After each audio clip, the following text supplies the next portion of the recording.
Hello दोस्तों, आप सबका आईटीआई टेस्ट सीरीज में स्वागत है। दोस्तों, हम आईटीआई के थ्योरी के बहुविकल्पी क्वेश्चन को सॉल्व कर रहे हैं। हमने अभी तक बहुत से बहुविकल्पी क्वेश्चन को सॉल्व कराए हैं जो कि हमारे परीक्षा की दृष्टि से बहुत ही महत्वपूर्ण हैं। जिन दोस्तों ने वह वीडियो अभी तक नहीं देखा है वह वीडियो वह ज़रूर देखें। दोस्तों, आज हम अपने चैप्टर के पहले व्यावसायिक सुरक्षा एवं स्वास्थ्य के कुछ महत्वपूर्ण फैक्ट के बारे में जानकारी प्राप्त करेंगे।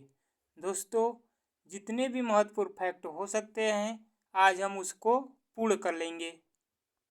तो दोस्तों, चलो वीडियो को स्टार्ट करते हैं। वीडियो को स्टार्ट करने से पहले हमने जो कल का क्वेश्चन दिया था उसका आंसर पहले दे देते हैं।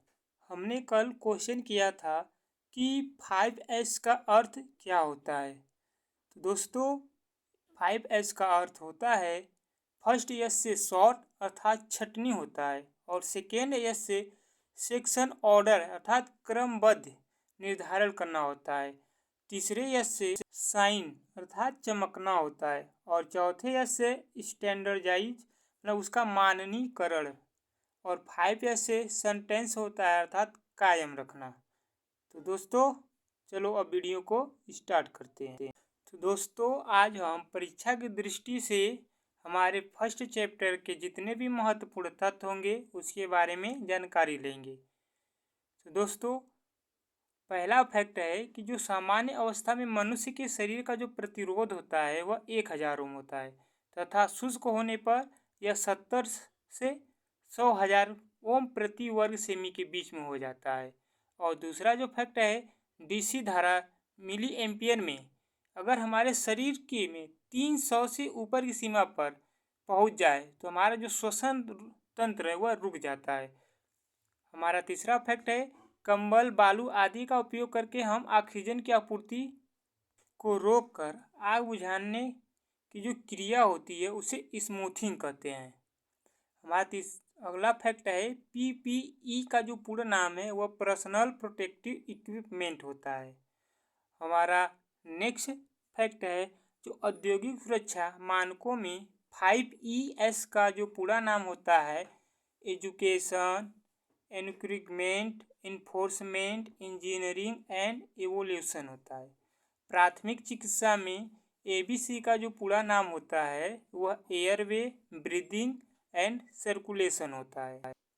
घावों को भरने के लिए प्राथमिक उपचार के डिब्बे में बिटाडीन की ट्यूब रखी जाती है। हमारा नेक्स्ट फैक्ट है, 5S जो हमारा होता है उसका पूरा नाम होता है short, set in order, shine, standardise, sustain.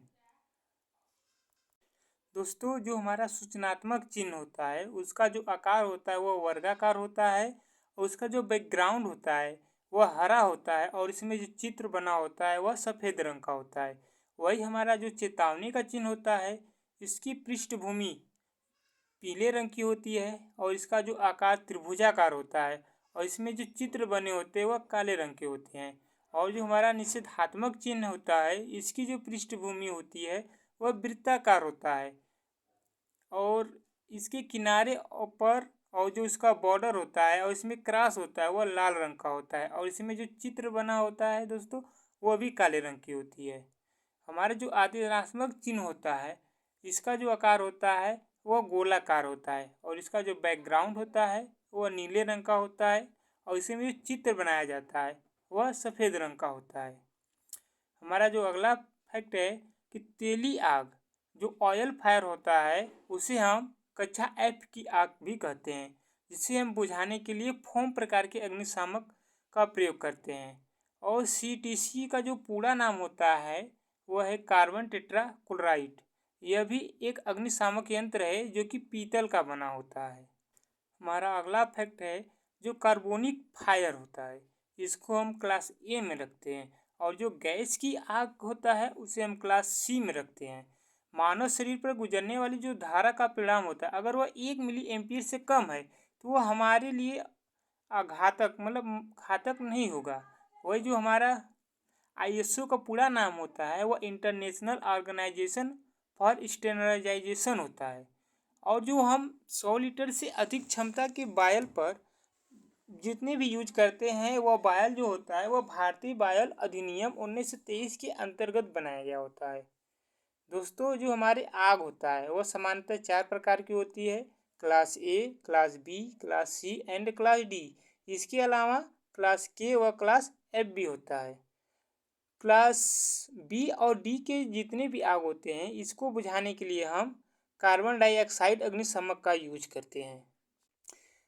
Next fact है, बिजली की आग बुझाने के लिए हम क्लास सी अग्निशामक, अगर वही आग विद्युत धात्विक बॉक्स में लगी हुई है तो उसको बुझाने के लिए क्लास डी का प्रयोग करते हैं। कार्यशाला के जितने भी यंत्र उपकरण होते हैं वे हमारे भूरे या स्लेटी रंग के होने चाहिए। भारतीय मानक के अनुसार मशीनों के लिए गहरा ढक्कन या गार्ड के लिए पीला और विद्युत उपकरणों के लिए नारंगी या लाल रंगों का प्रयोग करना चाहिए। नेक्स्ट फैक्ट है, विद्युत झटके का प्रभाव व्यक्ति के शरीर में होकर प्रभावित होने वाली विद्युत धारा व समय दोनों पर निर्भर करता है। अगर हमारे शरीर के अंदर से अधिक धारा और अधिक समय तक प्रभावित होगी तो हमें अधिक क्षति पहुंचाएगी। जो मानव शरीर का प्रतिरोध होता है वो उसे हम विभिन्न श्रेणी में बांटते हैं। अगर वह शुष्क त्वचा है तो वह 10,000 से 60,000 ओम तक हो सकता है। अगर वही गीली त्वचा है तो 1,000 ओम होगा। अगर वही भीतरी शरीर, हमारे शरीर के भीतर का जो रजिस्टेंस है वह 400 से 600 ओम होता है। और हमारे कान से कान का जो रजिस्टेंस होता है वह लगभग 100 ओम होता है। इसके साथ ही दोस्तों हम कुछ महत्वपूर्ण संस्थाओं का पूरा नाम भी याद कर लेते हैं जो हमारे परीक्षा में बहुत ही महत्वपूर्ण होते हैं। ये कहीं ना कहीं किसी भी परीक्षा में पूछे जा सकते हैं।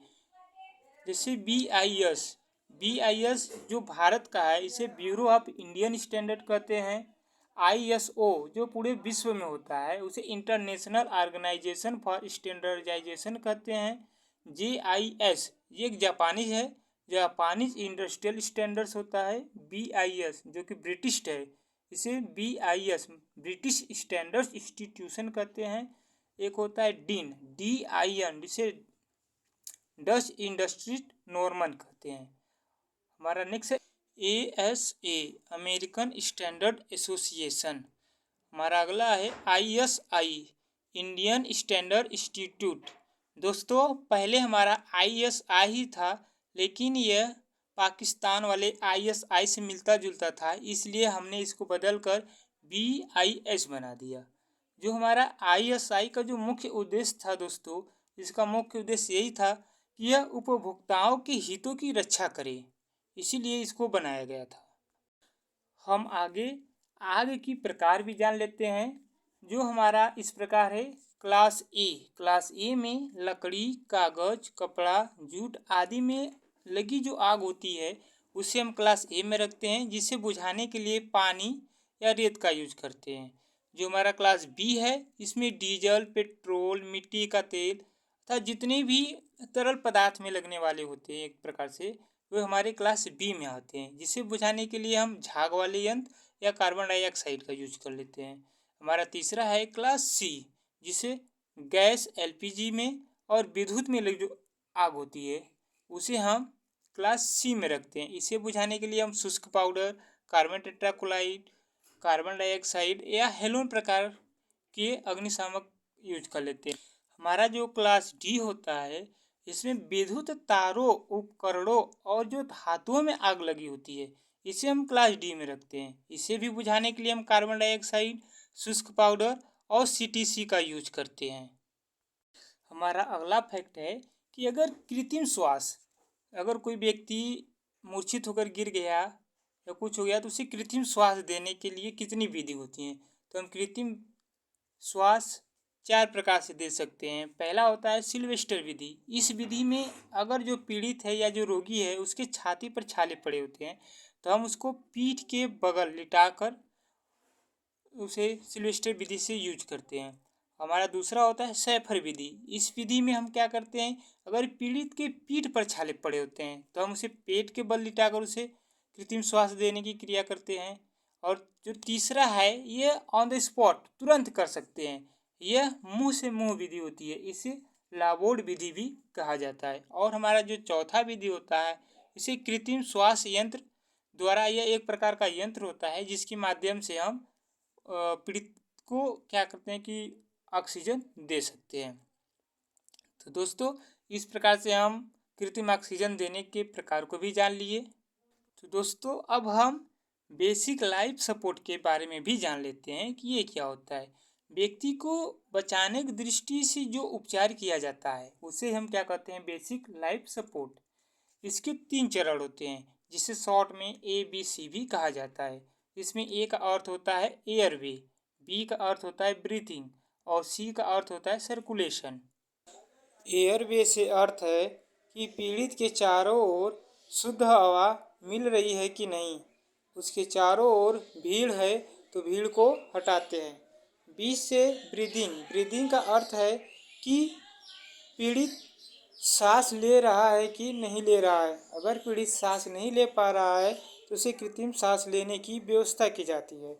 सी से सर्कुलेशन में पीड़ित के नब्ज को छूकर पता लगाया जाता है कि पीड़ित की नाड़ी चल रही है कि नहीं चल रही है। अगर पीड़ित की नाड़ी नहीं चल रही होती है तो हमें तुरंत CPR की व्यवस्था करनी चाहिए। तो दोस्तों इस प्रकार हमारा पहला चैप्टर समाप्त होता है। अब हम कल से अगले चैप्टर के क्वेश्चन को सॉल्व करेंगे।